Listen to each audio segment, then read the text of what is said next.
Around a year and a half ago, I ran across an eBay listing for a piece of Family Guy memorabilia. One of the most unique and enticing Family Guy items I had ever run across. A VHS tape containing the pilot to Family Guy. Now, if you're aware of the Lost Media fandom at all, you'd know this is incredibly interesting, as the pilot to Family Guy is Lost Media. Or, was Lost Media, if this is anything to go by. Right off the bat, the packaging featured this extremely off-model look at the characters, using the older color schemes for Lois and Meg, leading many to believe this VHS tape contained the Lost pilot. Amazing! It can finally be uncovered. Sure, the episode was extremely similar to what eventually came out to air as episode 1, but not only was it 6 minutes shorter, but the entire animation was different, starring different designs for the family and all new gags altogether, the pilot being animated almost entirely by Seth MacFarlane himself, before Fox picked the show up for its first season and the thing was completely redone from the ground up. Only issue is the seller was asking for a monumental amount of money for this, basically gatekeeping this once-in-a-lifetime piece of Family Guy history. And so, I decided then and there, if no one else is willing to get this VHS tape to forever archive the most sought-after piece of Family Guy media ever, then I'd have to do it myself. After coming to an agreement with the seller, I bought it for an amount of money I would rather not reveal out of pure shame. I just had to preserve the real first episode of Family Guy that wasn't available to watch anywhere. And so I got it, placed it into my VHS player, and it wasn't the Lost Pilot. What? Yeah, no, as it turns out, in quite possibly my most boneheaded move of all time, I had instead spent an embarrassing amount of money on the redone Family Guy pilot, the new and improved version that Fox had ordered, that went on to air as Death Has a Shadow, the first episode of season 1.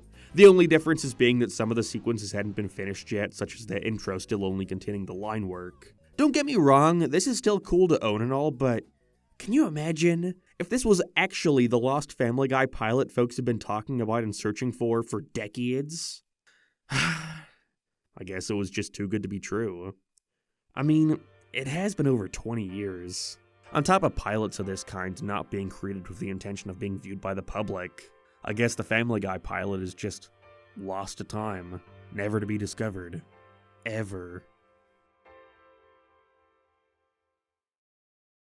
Until the other day when it was fun just sitting on some random animator's online portfolio this whole time.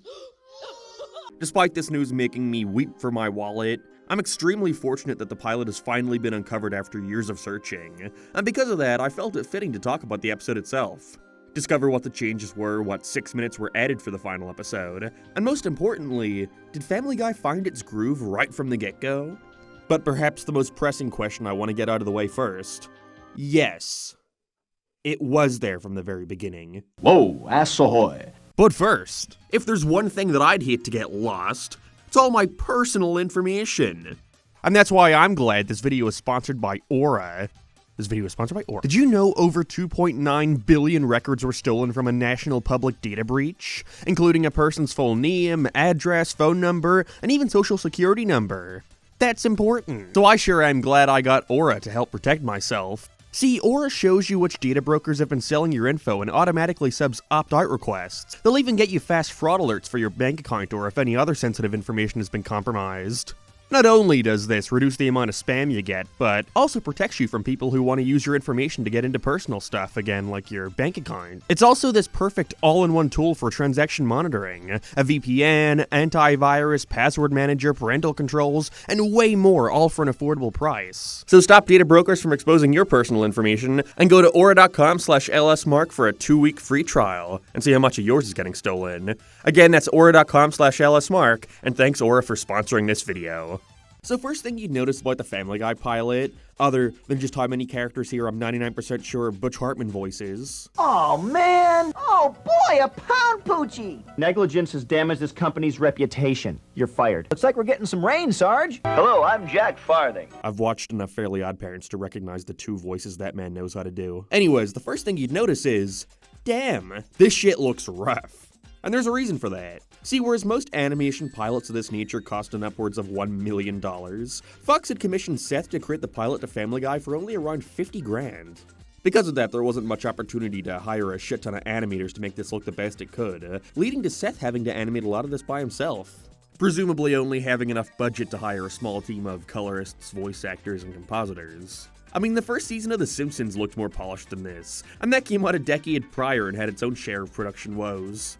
It only makes me respect the man more because despite that minuscule budget, what's here is still incredibly effective, and in a lot of ways, I could see some people actively preferring this to the show's final look. Everything is super loose, very reminiscent of Seth's old comic strips from when he was a kid.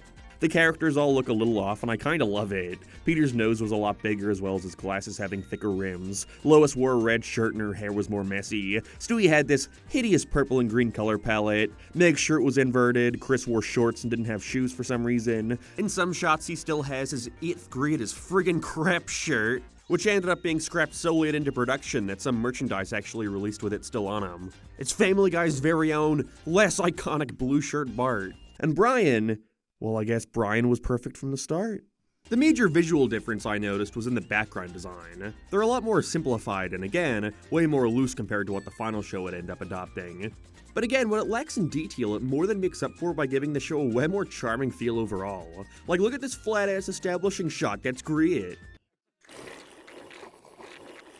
TV's not even plugged in. The episode follows the exact same story as the final pilot, but a lot less refined. Because of the shorter length, it's always jumping from beat to beat to beat, whereas the final reveled a lot more in Peter's actions. For example, here Lois makes way less effort to chastise Peter for drinking at the stag party, as they move right into him messing things up at the toy company and getting fired. The updated episode spends a good chunk of time showcasing Peter lying to Lois about this, trying to hide the fact that he got fired and is now getting $150,000 a week from the welfare office. Whereas here he tells her right away. When it comes to the story, I thankfully do think every change made to extend the episode's runtime was for the better. There's a lot more iconic cutaway gags. Who could forget the first Family Guy cutaway ever being a fucking Hitler joke? They really went for it there, huh? And the main thing I felt was underdeveloped here, which was expanded upon later, was the idea of Peter lying about being fired and not telling anyone about the money he was getting for the sake of his kids. In the original pilot, Peter gives the money back incredibly quickly. It kind of comes out of left field. And when he gets arrested and is sent to the courthouse, Lois makes this big old speech about him only accepting the money for the sake of his family's love. But we hadn't seen Peter spend any money on his family the entire time, or even care all that much about what they think of him. Whereas the final definitely takes the time to expand upon that more, mainly through Meg's whole lip injection thing, another plot point which is missing here. In fact, that entire sequence in that middle half is pretty much gone. The only moment here which originated from the pilot was the Statue of David gag. But everything else, the Seinfeld joke, the moat, the Black Knight, none of that's here. A lot of the differences mainly come in the form of other minor gags like the Kool-Aid Man not being present. Pretty strange to consider such an iconic Family Guy moment that got reused throughout the entire series just wasn't here to begin with. And the final big change I noticed came in the form of the judge letting Peter off with his welfare fraud. Both episodes have Stewie using the mind control device he's been attempting to retrieve the entire episode on the judge, in order to get Peter off with his crime. But in the final, it's a lot more up in the air as to whether or not it actually worked. You know, in the pilot, he actually does just mind control the guy into getting him off with it, which I'm curious if they felt was a tad underwhelming for the conclusion. Like, why couldn't he just use this every time they got in some shenanigan? Whereas in the final, Stewie using the device is what makes the judge notice him, saying he doesn't want to separate a dad from a child that young. Again, it's more up to the viewer to infer whether or not Stewie's device actually played a role in Peter getting away with it. I think watching these two episodes back to back really showcases how little things really can make big differences. I don't think Family Guy's first episode would be nearly as strong if Seth didn't have the opportunity to make this pilot first. It's not really something we see much anymore. The pilot usually is just treated as the first episode. Whereas here, Seth, got the time to refine things and make it even better. But really, even if we now know that the pilot to Family Guy wasn't drastically different to what we ended up with or anything, it's still fantastic that this wound up being fine, especially in such a random way. It's great the first real episode of Family Guy is now able to be preserved for the rest of time. Check another one off that endless list of lost media out there.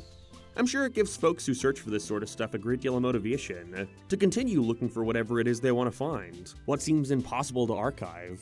It's crazy to think that some of the most sought-after pieces of lost media out there could very well just be sitting on some random website somewhere, and all it's going to take is somebody stumbling across it someday. So let me know what pieces of lost media you want to be found in the comments. Thanks for watching, guys. Remember to like, comment, and subscribe. Thanks, bros. Brofist, guys.